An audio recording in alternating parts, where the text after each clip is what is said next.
Kasus robot trading DNA Pro kembali menyeret artis. Firza masuk ke dalam daftar publik figur yang akan diperiksa Direktorat Tindak Pidana Ekonomi Khusus Bareskrim Polri terkait kasus dugaan investasi bodong DNA Pro. Pemeriksaan Firza dikonfirmasi oleh Dirtipideksus Bareskrim Polri Brigjen Pol Wisnu Hermawan. Dia sebelumnya direncanakan bakal diperiksa pada Jumat, tanggal 22 April tahun 2022 pekan ini.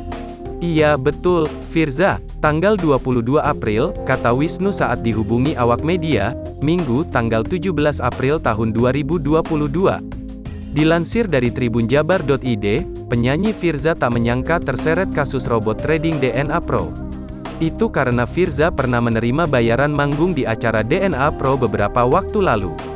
Enggak ngangka aja ya karena bentuknya sama seperti saya manggung, kata Firza ketika ditemui di kawasan Pasar Minggu, Jakarta Selatan, Selasa tanggal 19 April tahun 2022 malam.